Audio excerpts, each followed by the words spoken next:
Hey gamers, welcome back to the channel. Today in DC Dark Legion, the developers had a Q&A where people were able to ask different questions and then they would come back and they would answer those questions. So we've got 10 questions. We're going to run through them. There's some pretty cool information in here and some very cool stuff coming up that I am very much looking forward to. Things that I've provided feedback on. I know others have provided feedback on. So it's good to see that they're taking that feedback and actioning on it as well. There's some cool stuff in here, so let's get into it.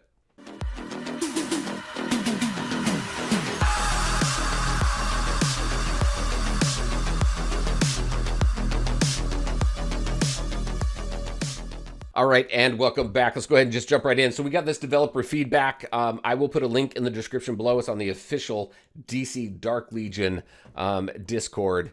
But some cool questions were asked here. So question one here was talking about how you decide which champions and factions to release next. I'm not going to read these like word for word. There's some things I'm gonna pick out for each one of these. Again, I'll put a link in the description below so that you can run through here. But there's some things that they called out which I thought was cool. So DC superheroes and villains are trying to keep that split roughly even. Team tags, diversifying the rosters and filling the gaps. We're going to hit on that here in just a second. That I think is pretty cool. Recognition, mixing characters. New and hardcore fans will know. And then fun, surprising you with unique picks like Crypto. I like that. I like having some more of those unique characters that we probably aren't going to see very often. I don't see Swamp Thing a lot in DC games. I mean, Crypto, prime example of a character that I don't think I've seen in too many games. I have recently, especially because of the Superman movie, but I thought that was pretty cool. Also right now, check this out. Right now, they're focused on building out those existing factions rather than adding brand new ones. So I think that is cool because we've got some factions out there that are not complete. A lot of them aren't complete, actually. When we think about like full 5 character tagged teams, there aren't too many out there. Obviously, we got DC Dark Legion. We've got Justice League out there. I think even Birds of Prey. There are a few out there, but when we take a look at the Superman family, that's not a full 5 character team. That's only a 4 character team. Outsiders, only a 3 character team right now. And with Roy, not a very good team. So want to see that fleshed out a little bit more. Also, Suicide Squad, that's not a full team.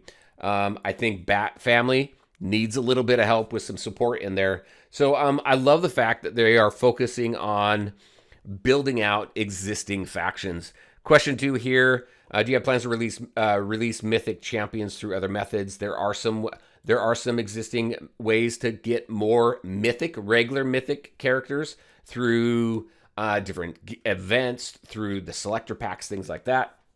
But for the limited Mythics, their focus is still going to be on the bleed for right now. So also, we've got an event coming up where we're going to be able to grab Donna Troy. Really looking forward to that. I think that's still a week or so out. But that's an event where you're going to be able to grab her through that event. She's a regular Mythic, so I think that's going to be pretty cool. But yeah, the bleed for now for the Mythic Plus characters. Another one right here. What's the process of developing new characters? I'm not going to run through that. I've asked that before. I'll let you run through that one, so we'll skip that really for right now. Question 4, how do you decide who gets a legacy piece? This was interesting. When deciding who gets the House of Secrets legacy piece, they prioritize champion rarity first and foremost, so all limited mythics will get one. For other champions, they listen to community feedback. So this was pretty cool. Green Lantern got a legacy piece because of feedback they got from the community. Again, developers listening to feedback and actioning on it where they can. I mean, they can't action on absolutely everything. They can't make it 100% free and everybody gets everything. The game would just be boring. But I think that's pretty cool. As for universal legacy pieces, they're open to considering them if the community wants them. That said, we need to carefully evaluate how new pieces affect cultivating balances.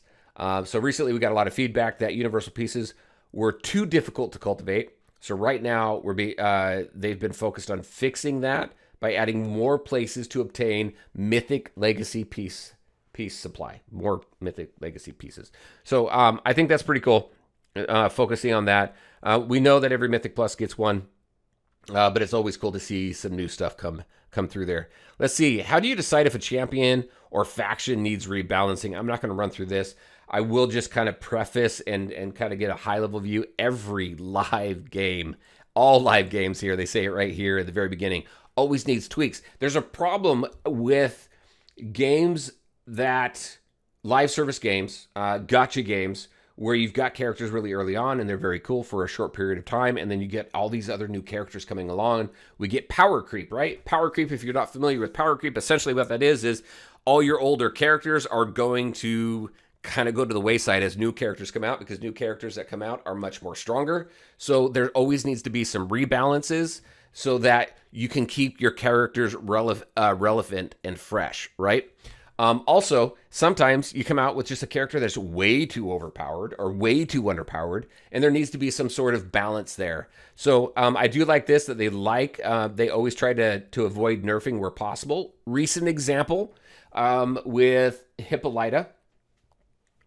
You've got, or Hippolyta, I did it again. But with Hippolyta, right, they nerfed her, got a lot of backlash from the community, and then went ahead and they reversed the nerf. Not 100%. There's still a little bit of a change, so she wasn't too overpowered. But they did kind of revert her back to her previous state, minus a couple things. But she's a very good character. She's S tier, so I think they did a good job there. I felt that was a good balance of community feedback and what they felt might have been too powerful. So I thought that was pretty cool. Question 6 here. Will there be more base shelter vehicle upgrades?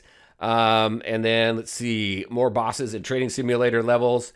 Very timely question. Our end game just starting to take shape, they say. So a lot of their focus is going to be on the PvP stuff. We've known that from the beginning, that Endgame was going to be very much focused on PvP. So Endgame right here should be defined by PvP action and progression. On the dailies, it's going to be your PvP and your league trains. I'm not a fan of league train, really.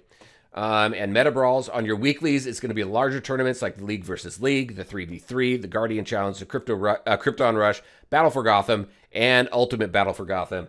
We need to dial that back a little bit. I think we need to drop one or the other Battle for Gotham. I prefer the server versus server Battle for Gotham than I do the in-server Battle for Gotham. But last couple months, the majority of our devs' focus have been on implementing these modes. Here's something I am super, super excited for.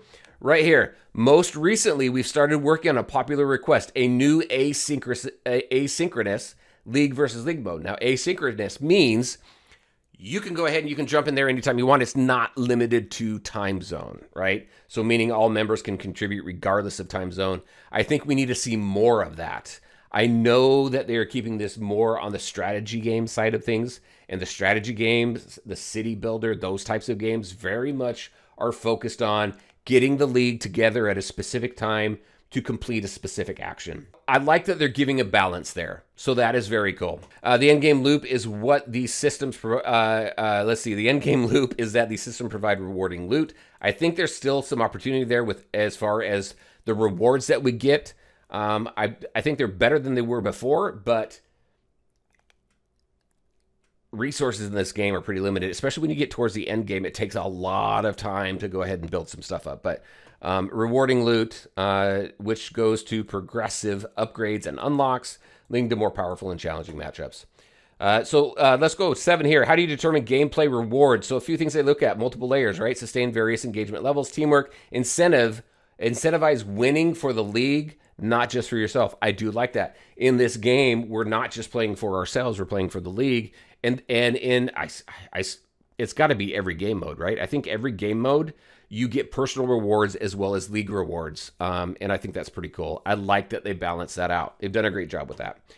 Let's see, question 8 here. What are the top 3 things we can look forward to? I like this. So the new asynchronous League versus League event, that's going to be very cool. We got a Halloween event coming up, new gameplay, and 2 new champions, which I think cool. This is cool. Halloween event with new gameplay. So there's got to be something different than what we've typically seen with events, right? So I'm hoping this is something pretty cool. We got the 2 new champions. We know Donna Troy is one of them.